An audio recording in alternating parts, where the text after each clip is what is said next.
السلام عليكم. واش لا فامي كيبدا الفيلم ديالنا مع هاد الشاب المسلم اللي سميتو عرفان. نعرفو هو كيبغي الرسم، وعرفان تخرج من الكليه الهندسه الكيميائيه، ولكن هو ما لقى حتى شي خدمه. هنا الاصدقاء ديالو كيقولوا ليه علاش ما تقلبش على شي خدمه خارجه من الهند. هو غادي يسكت عليهم وبداو كيضحكوا عليه هما.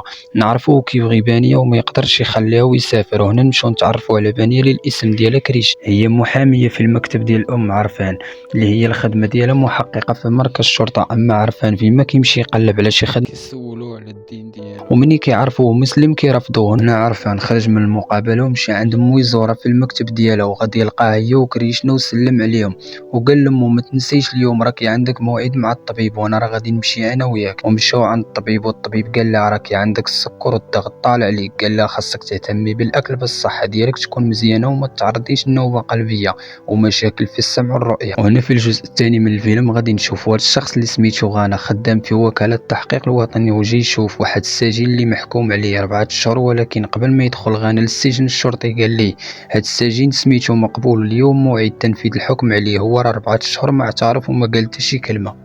واش غادي يعترف اليوم نهار الحكم ديالو؟ غانا قال لي ماشي مشكل، انا راه غادي نهضر معاه اخر محاوله. وهنا دخل السجن وقال لي مقبول ابو بكر عبد الله راه رجع للهند وانت ما عارفش اش من خطوه غادي يدير. ولكن مقبول بقى غير ساكت وما بغاش يجاوب، وقال لي غير سير. غانا قال لي غير جاوب وفكر في والديك، غير قول لي هذاك الشيء اللي كتعرف وانا راه غادي نساعدك. قول لي شكون هذا ابو بكر. وهنا غانا مني شافو ما بغاش يتكلم بدا كيستفز فيه وبدا كيتكلم على ابو بكر. ولكن مقبول تعصب وقال لي هذا الراجل اللي ما كيعجبكش غادي يجي يوم من الايام وغادي يرفع الرايه الديانيه بكل شجاعه، لانه هو رجل تاملي. وهذه الكلمه تاع تاملي هي لغه كيتكلموا بها الناس اللي عايشين جنوب الهند. وغانا قال لي واش ابو بكر تاملي؟ مني كانوا كيهضروا جات الشرطه باش يدوا مقبول للمحكمه، الشرطي فتح عليه الزنزاله.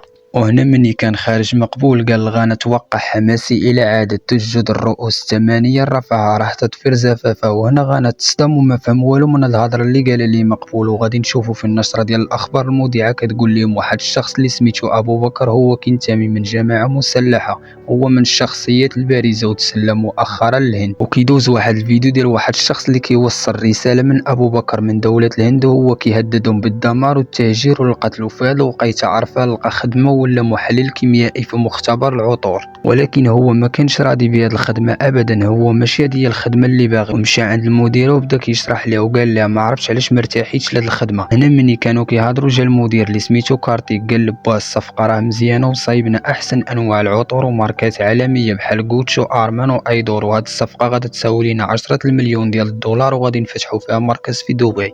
المدير كيهضر مع عرفان كيعاود ليه على واحد الشخص اللي سميتو الدكتور الزادي، هو اللي كيمولهم بالمواد الكيميائيه اللي كتدخل في صناعه العطور. وهنا نرجعوا عند غانا اللي كان ساخط على السكرتيره وكيسول على المدير اللي سميتو تشيدو. هو كيعاود ليه على اللي سمعوا من مقبول. السكرتيره قالت لي المدير راه ماشي هنايا، هو راه سافر اليوم لمدينه كوتشي حيت عنده اجتماع مهم. وهنا غانا قال لها حز لي التذكره للمدينه في اسرع وقت ممكن. وغادي نشوفوا غانا مشى للمدينه وتلاقى بالموظف اللي خدامه في وكاله تحقيق كوتشي سميتها انيشا. غانا سول على وقالت لي تشيد في اجتماع مهم مع الضباط والمخابرات ورجال الامن الكبار في الدوله. وهذا الاسم ديالو شوفانيق من المخابرات جا الاجتماع وقال لهم ابو بكر عبد الله راه صيفط لنا فيديو وكيقول باللي غادي يحتل جنوب الهند. ولكن هو كيهضر معاهم. غادي نشوفوا غانا برا الاجتماع من ورا الزاج كيشير على المدير. تشيد جا عنده يشوفه، سمح لي يدخل سولو قال لي شنو كاين. قال لي راني عرفت معلومات جداد على ابو بكر. وهنايا تشيد غادي يدخل الاجتماع وغادي يقول للمدير داكشي اللي قالوا لي غانا. وهنا غادي يسمح لغانا يدخل. مني غادي يدخل غادي يقول لهم كاملين كاع اللي كاينين تما انا تلاقيت بواحد السجين اللي مسجون اللي سميتو مقبول وقال لي توقع حماسي الى عاده تسجد الرؤوس 8 رفعها راه تطفر زفافها. سولوا شنو معنات هاد الهضره. قال لهم حسب التفسير ديالي اللي قدرت نوصل ليه الرئيس الرفانه راه مشى لدوله سريلانكا واعاده التجسد كتعني باللغه الانجليزيه عيد الفصح. وهذا الشيء كيدل باللي كاين هجوم في البلايص المختلفه في العاصمه في عيد الفصح. انجلي قال لهم شنو كتعني هاد الدوله. قال لي انا ما عرفتش ولكن راه كل لغز عنده علاقه بالموضوع. هنايا انجلي كيامر اللي موجودين في الاجتماع كيقول لهم صيفطوا خبر التحذيرات والمخابرات السريه لانكا بسرعه ويقولوها للسفاره الهنديه اللي قريبه تما. وغادي نشوفوا انيشا كتشوف واحد الفيديو تاع واحد الشخص يوتيوبر اللي كيدعم الجماعات المسلحه. هنا غادي يمشوا ليه في البلاصه فين كاين هما يشدوه بداو كيستوجبوا فيه وهو يقول لهم انا ما عندي حتى شي علاقه بهذا الشيء، انا مجرد شخص كل واحد عطاني الفلوس وطلب من عندي نصايب ليه شبكه لهاد الجماعه المسلحه، وانا خديت الفلوس وصايبت لهم هاد الشبكه. داو المركز وبداو كيعذبوا فيه. هنا انيشا بدات كتهدد فيه وقالت ليه اما تدخلنا في هاد الشبكه ولا غادي ندخلوك بالتهمه بمساعده الجماعات المسلحه. هو يوافق يعاونهم. وهنا نمشيو لسالينا العيد الفصح المجيد اللي كانوا مجموعين فيه المسيحيين وفي الكنيسه. هما كانوا كيديروا الطقوس ديالهم، وغادي يوقع واحد الانفجار اللي تفجرت فيه 8 القنابل في المعابد والفنادق والبلايص المزحومه في سريلانكا. والضحايا اللي كانوا في الانفجار كانت 162 شخص. وهنا نتعرفوا على هذا الشيخ المسلم اللي سميتو الدكتور زازي. هو وولدو اللي سميتو رياض في الطوموبيل. زازي كيسول ولدو شنو واش طلعوا اللائحات في القبول في الجامعه. رياض قال ليه راني طلعت البارح وتقبلت في الجامعه في الولايات المتحده الامريكيه. زازي قال لي انا ما بغيتكش تكون بحال خوك حيدر مني تمشي للولايات تهمل الدراسه ديالك. وهنا نرجعوا عن انجالي اللي هو في اجتماع طارئ كيقول لهم واحد من الاشخاص اللي متهمين هو الزازي، وبداو كيراقبوا فيه. هنا نرجعوا عند عرفان اللي كان خدام في المختبر وغادي يجي عنده المدير، طلب منه يدي ليه ولده يمشوا لمدينه قدشي باش يتلاقاو مع الدكتور الزازي ويشوفوا فين كاينو. هنا بالليل عرفان وولد المدير سافروا. عرفان غادي يتلاقى بكريشنا في الكار وبداو كيهضروا على حياتهم الخاصه. عرفان فتح قلبه لكريشنا وقال ليه على الساطه اللي تعرف عليه في الجامعه، وقال ليه هي بصح كانت من ديانه اخرى، ولكن هادشي ما اثرش على العلاقه ديالنا وعشنا قصه ديال الحب كلها زوينه. ولكن هي فجاه تغيرات عليا وخلاتني ومشات بدون سبب. هاني يا اخي عرفان ما يبقاش فيك الحال.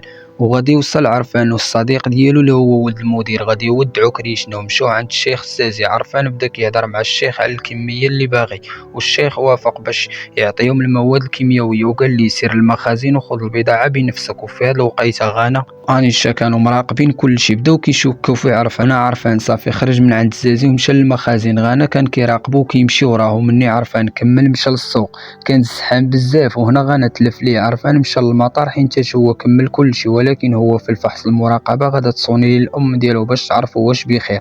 وبدا كيهضر معاه وقال لها راني بخير، وقطع التليفون وخلى الصاك ديالو في التفتيش. ومني سالم من التفتيش هز الصاك ديالو ودخل الحمام. غادي يتفكر نسى التليفون ديالو، مشى عند الضابط يقدم بلاغ بان التليفون ديالو راه ضاع عليه، ولكن الضابط رفض ما بغاش يساعده. ومن يطلع لفوق الطبقه الثانيه هنا الحارس عطاه واحد الاستماره وقال لي عمره وسير تسنى على برا. عرفان غادي يتاخر على الرحله ديالو، خلى هذيك الاستماره اللي عمرو نزل، ولكن هما منعوه من ركوب الطائره لانه هو تاخر. وهنا تعصب عليهم وقال لهم نتوما علاش ما باغينش تخلوني نمشي الرحله ديالي، واش انا عندي شي قنبله؟ وهنا الشرطه مني سمعوا قال هكا لقاو عليه القبض بالتهمه التهديد وداو للتحقيق. عرفان مني شاف القضيه غادا تكبر طلب منهم السماحه وقال لهم انا راه فقدت الاعصاب ديالي لان التليفون ديالي ضاع ليا وحتى شي واحد ما بغى يساعدني، وانا راه ماشي من هذاك النوع ولا قصدي بهذا الشيء. وهنا تشيد غادي يصوني على الامن في المطار وقال لهم صافي غير طلقوا السراح ديال عرفان لانه هو راه تحت المراقبه. غادي يطلقوا السراح ديال عرفان وغادي يركب في الطياره ويرجع للمدينه ديالو. ولكن المفاجاه هي من غادا تقلع الطياره اللي فيها عرفان غادي يوقع واحد الانفجار في المطار. وهنا تشيد غادي يصوني على انيشا وغادي يقول لها سيري للبيت ديال عرفان وفتشي قبل ما يوصل. وحتى لهنا غادي نكون وصلنا لنهايه الفيلم ديالنا. وما تنساش تخلي معاك شي لايك وشي كومونتير زوينه وبارطاجي الفيديو مع الاصدقاء ديالك. وإلا عجبك هذا الملخص تنساوش دوزو عندي اليوتيوب، وإلا بغيتوا الجزء الثاني من الفيلم كتبوا لي في الكومونتير. كان معكم خوكم محمد. تهلاو، السلام عليكم.